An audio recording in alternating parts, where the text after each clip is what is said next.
Hello everyone. I would like to welcome you to Training Module 7, What is Organic Heterogeneous Material and How to Notify it. This video shows Unit 1 of this module and gives you an introduction to the topic OHM. First, I will give you a brief overview of this training module. After that, I will hand over to Karl Vollenweider, who works as an organic plant breeder and researcher at Dottenfelder Hof in Germany. This module contains 5 units on the topic OHM, with Unit 1 serving as an introduction. The following units deal with the notification procedure, how to notify OHM, examples and practical tips. The target groups for this module are seed companies and national authorities agents. The aim is to provide guidance on OHM notification and the notification procedure. After completing the module, the trainee will be able to fill out the notification template, notify OHM, develop and implement a template and a procedure for OHM notification. Now you will hear the presentation of the first unit by Karl Vollenweider.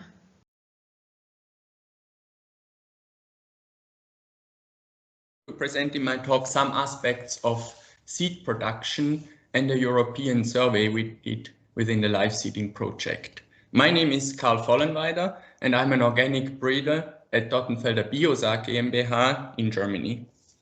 So let me begin with an outline of my talk. I would first like to begin to present our experience with organic heterogeneous material which we gained at Dottenfelder Hof during the past 2 years.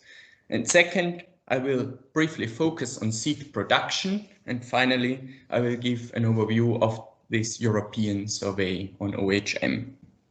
So on the picture you see the Dottenfelder Hof with, on the left hand side, a small part of our breeding nurseries. So let us start with our experience on OHM. So, in fact, we have developed OHM for the 3 species, rye, maize and wheat. On the picture you see our winter rye, OHM baldachin. And what I would really like to highlight here, what already Ricardo told you, is that the definition of OHM is very broad. So it includes outcrossing species such as rye, as well as self-pollinating species such as wheat, and even clonally propagated species. So we also experiment with other type of crops like peas and oats, but really of these 3 crops we have notified organic heterogeneous material in Germany. And in total we have 7 OHM cultivars.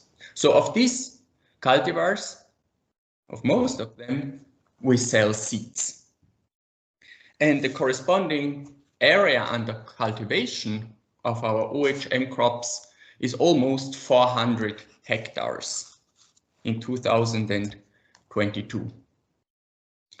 So most of this area is covered with the winter wheat, OHM, Brandex and Leo Charles. You see a picture of Leo Charles on the left with its colorful ears and awned as well as unawned ears. And from these 2 we sell seeds which are grown on more than 250 hectares. So for our standards, that is, all of this is around 10% of our total seed sales. And for our standards, these winter wheat OHM are quite popular with farmers, and for the following reason. So I will present some results of field trials which we conducted at 4 locations in Germany and Switzerland in 2019 and 2020. So in the trials we included some pure line varieties, which are the orange dots, and the rest, the blue dots, are OHM or populations. So now let's look at the data. So on the y-axis we have grain yield. in decitons per hectare. So the trial average was 45 decitons per hectare, which is a good organic average. But we look here at really bread wheat OHM and bread wheat varieties. So we also have to look at some baking quality parameters. And here I have drawn the wet gluten content in percent. This is a measure of how much gluten is contained in the flour after other components such as starch are washed out. And a value of above 25% in our region is considered as a high gluten content for organic bread making, and farmers usually get a premium above this threshold of 25%. So what we see in the picture, in the graphic, is that Brandex and Leo Charles have the highest grain yield, but still a comparable wet gluten content to the average of the varieties. And importantly, it is well above this 25% on average, which is really what we want. So what is special about our OHM is that it is well balanced with respect to these two parameters, grain yield and wet gluten content, which is important in practice. In other extensive field trials, we could additionally show that the stability of baking quality parameters was actually higher of OHM than of the reference varieties. So that is also how our populations were developed during breeding. And that was done very similar to what Anders Borgen just presented. So what we did is we mixed up breeding lines with different strengths and weaknesses in order to get such a balanced OHM. And that is what we called, borrowing a term from the previous projects, we would call this dynamic breeders populations. And these are really generated from breeding lines, but then after this, they are managed as bulk populations. So sown and resown by breeders and later farmers. We will see this. And what I would like to stress is that human selection is allowed in OHM development, especially also in early development stages. And as we have seen in previous presentations, there is a full spectrum of OHM beyond CCPs. So in the legal text, just a mixture of registered varieties is not organic heterogeneous material. But we would argue that already a mixture of breeding lines, which are then kept as a bulk, is actually OHM. And of course, composite cross populations are OHM, but there is a full spectrum in between. So you could think about taking breeding bulks as starting point of OHM, or lines in very different generations in your breeding program and mix them or cross them. And this spectrum really should be explored. So what we should emphasize is that there are still defining characteristics of organic heterogeneous material. Actually, according to the delegated regulation, it has to have a high genetic diversity, which means in the legal text it is written that it shouldn't be possible to represent it by a small number of individuals. So I would argue that for self-pollinating crops such as wheat, this means that you have to mix, I would say, at around 10 lines at least. And second, organic heterogeneous material has to be characterized by its dynamic nature and its ability to evolve to different growing conditions. And this we do with our wheat populations because we really manage them as bulk populations. So I guess we are there also on the safe side. And now let me mention a few aspects on seed production as promised. So the organic heterogeneous material of Dottenfelder Hof is multiplied, as I said, as bulk populations. And this is actually done at 1 or 2, maximum 2 farms.